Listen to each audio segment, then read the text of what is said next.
The GDPR has 6 basic principles, and you need to measure all of your activity concerning data and the processing of data for data subjects against these 6 principles. If you can uphold these 6 principles of data protection, you're a big step towards compliance. So the first of those principles is fair, honest and transparent. So what you have to ask yourself is, whenever I'm processing information about data subjects, am I being fair, am I being honest, and am I being transparent? It's quite common sense. The second is being compatible and specific. This is having a purpose. You have to have a purpose to process the information. So consider very carefully what that purpose might be and document it. The third is data minimisation, adequacy. Adequacy, relevancy and limited to what is necessary is effectively what the legislation says. So data minimisation is about collecting only the information that you require. So remember earlier we spoke about the categories of information like your name, your address, your mobile number, your email address.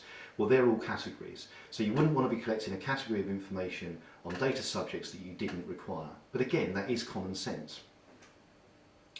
Accurate and rectifiable is the next principle.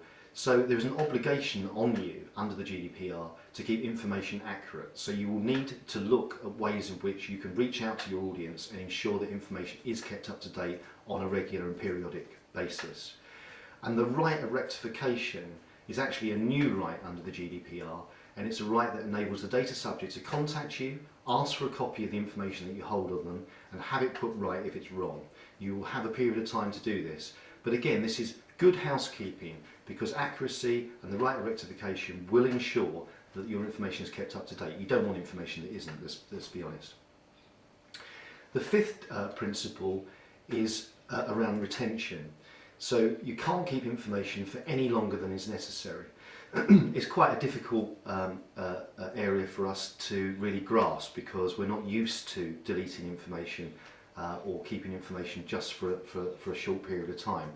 Archiving is very commonplace. But what we're going to need to do is look very carefully at the information that we collect and have a reason to collect it, but only keep it for as long as is necessary. So you might find that you'll often have several different groups of people with different retention periods for their information.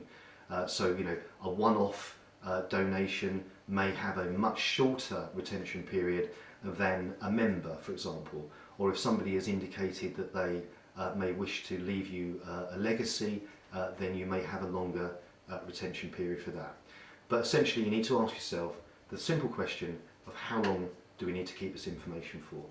Lastly on that, you may have a legal obligation to keep information. So for example, if you've sold something to a member or a customer or a supporter, then there may be a legal obligation on you to keep information for up to 6 years. You need to very carefully consider how long you keep information for. And the sixth principle is around security. So the fact it's got its own principle demonstrates just how important security is. You need to look at how you secure information, where your databases are kept, look at password policies, for example, look at who you're sharing information with and how you transport that information. Encryption is a major part of this, and under the GDPR it mentions in several cases something called pseudonymization. And pseudonymization is effectively the jumbling of information so that it can no longer be attributed to a data subject.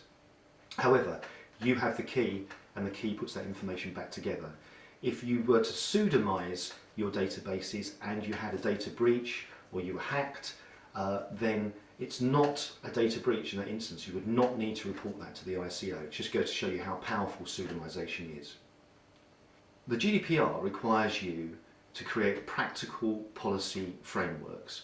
So this is effectively a range of policies, procedures and guidelines that enable you to demonstrate that you are GDPR compliant. So it's not just a matter of actually doing it, it's a matter of being able to demonstrate that you are compliant, and you can do this through a number of policies, procedures and guidelines, all of which are available through the portal. All staff must be trained, so referring back to principle number 6 of security, it's all very well having a security policy, but are the staff aware of it? you will need to train your staff regularly on things like password policies, on who they're sharing information with. Staff training is a vital part of GDPR compliance. Now, to look at your GDPR compliance, you will need to audit the information that you are currently holding and how you are processing it. We've come up with a 10-step easy way to ask yourself the right questions and to give yourself the opportunity to get started on your GDPR compliance. So stage one really is looking at where you collect information. So those collection points are terribly important. It might be an event, for example. It could be an email campaign. It could be a postal campaign, a direct marketing campaign. All of those are collection points potentially for personal information relating to data subjects. List those out and make sure it's very clear that all of those collection points are identifiable. Secondly, what data is being collected? Remember, we can't collect information on data subjects that we don't require. So looking very carefully at the categories of information that you actually need to perform the task is vital. So you'll need name, you'll need the address, you'll need emails and perhaps telephone, you may even need date of birth. Anything beyond that, you need to ask yourself some serious questions as to why you're collecting that information. Do you really have a purpose? We're going to talk about the conditions for processing data a little later, but consent is most definitely the clearest condition for processing information. If you're going to rely on consent, then you're going to need clear privacy notices which explain to me and others exactly the reason and purpose for collecting my information. Make sure that these are demonstrable and that you are recording my consent clearly. The GDPR requires you to undertake an audit, and we've come up with 10 easy step process to ensure that you ask yourself the right questions and therefore get the right answers. I'll just take you through them. Stage one, identify the data collection points. So that could be your website, for example. It might be a direct marketing campaign that you've undertaken. These are collection points for data. Identify them and document them. Secondly, what data is being collected? So think very carefully. Remember earlier we talked about only collecting the information that is necessary. So look very carefully at the categories of information that you're collecting. So that'll be your name, the address, the telephone number, email address, for example. Perhaps even the date of birth, but look very carefully at the categories and make sure you have a purpose for each of them. If you are going beyond date of birth, you're going to need a purpose which you'll need to document. Thirdly, if you're relying on consent, and we're going to talk about conditions for processing data a little later, but if you're relying on consent, then you're going to need to write a very clear privacy notice that tells me exactly the reason that you are asking me for my consent and therefore collecting my information, and again the purpose for processing my information. So make sure those privacy notices are really clear and unambiguous. Fourthly, identify the database or the asset to which this information is to be added. Make sure it's very clear. If you're going to have multiple assets, which is absolutely fine, make sure that the information is added to the right one. What is the data used for? Again, you'll be looking very carefully at your purpose and documenting that. You must have a very clear purpose. Stage 6 is identifying and recording who can access that information. So if it's special category information, for example, so that's information relating to people's health, for example, you're going to want to limit access. So perhaps not the whole team can access that special and sensitive information. But generally, if you need the information to undertake a task on behalf of the organisation, then most people would be able to have access to that. So identify that and categorise it. Understand when you are sharing information with a third party, the purpose for that. So we mentioned earlier about data processors.